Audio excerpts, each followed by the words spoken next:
एक दिन की बात है। बादशाह अकबर बीरबल की परीक्षा लेने की सोचते हैं और अपने दरबार में बीरबल को बुलाते हैं और सभा के दौरान बीरबल को बोलते हैं, कल सुबह मैं तुमसे 3 सवाल पूछूंगा। अगर तुमने उन सवालों का सही उत्तर दिया तब तो तुम मेरे नवरत्नों में रहोगे, और अगर तुमने सही उत्तर नहीं दिया तो मैं तुम्हें मौत की सजा दूंगा।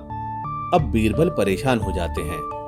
मन ही मन वह सोचते हैं कि बादशाह ने ये क्या बोल दिया, यह सच में मुझे लटका तो नहीं देंगे। उन्हें रात भर नींद नहीं आती।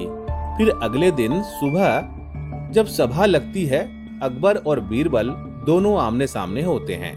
फिर अकबर बीरबल से पहला सवाल पूछते हैं, यह बताओ कि खुदा कहाँ है। अब बीरबल सोचते हैं, अगर सीधा उत्तर दूंगा तो गड़बड़ हो जाएगी। तो बीरबल अकबर को बोलते हैं, महाराज, क्या 1 गिलास मीठा दूध आ सकता है। अकबर बोलते हैं, बिल्कुल। फिर वहां पर मीठा दूध आ जाता है। बीरबल बोलते हैं, महाराज, क्या आप यह दूध पी सकते हैं। अकबर दूध को पी जाते हैं।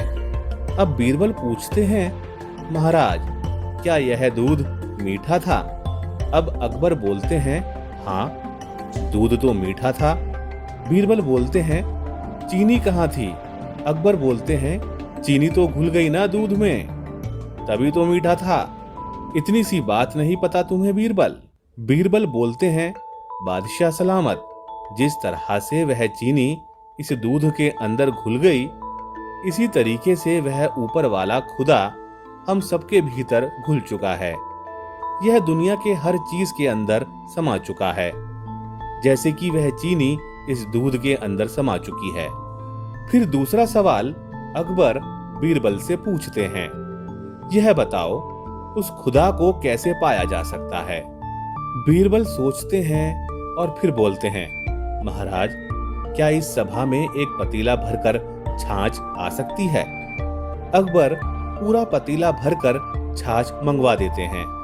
फिर बीरबल बोलते हैं, महाराज, इसके अंदर मक्खन तो दिख नहीं रहा। अकबर बोलते हैं, मक्खन निकालने के लिए तो इसे मथना पड़ेगा ना। बीरबल बोलते हैं, जैसे इस छाछ को मक्खन के लिए मथना पड़ेगा, उसी तरीके से हमें अपने अंतर मन में जाना पड़ेगा और अपने आप को फेंटना पड़ेगा, कहीं और नहीं जाना। जैसे मक्खन इस छाछ के अंदर है, वैसे ऊपर वाला भी हमारे अंदर है, बस मथना पड़ेगा। तीसरे सवाल में बादशाह अकबर पूछते हैं, बीरबल, ये बताओ, जो ऊपर वाला खुदा है वो क्या कर सकता है। बीरबल सोचते हैं और फिर बोलते हैं, महाराज, इस जवाब के लिए आपको मुझे अपना गुरु मानना पड़ेगा। अकबर बोलते हैं, माना तुम्हें गुरु। अब बीरबल बोलते हैं, महाराज, गुरु का स्थान हमेशा शिष्य से ऊपर होता है, तो आपको मेरी जगह आना पड़ेगा और मुझे आपकी जगह जाना पड़ेगा।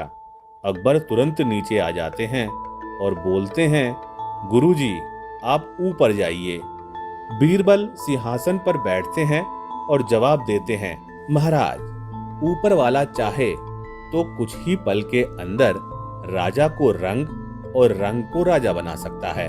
बादशाह अकबर बीरबल के सवालों का जवाब एक बार फिर कहते हैं, बीरबल, तुम्हारा कोई जवाब नहीं। इस कहानी से हमें यह सीख मिलती है, ऐसी कोई समस्या नहीं जिसका समाधान ना हो, और ऐसा कोई सवाल नहीं जिसका जवाब ना हो। बस अपनी सूझबूझ और बुद्धिमत्ता का इस्तेमाल करना जरूरी है।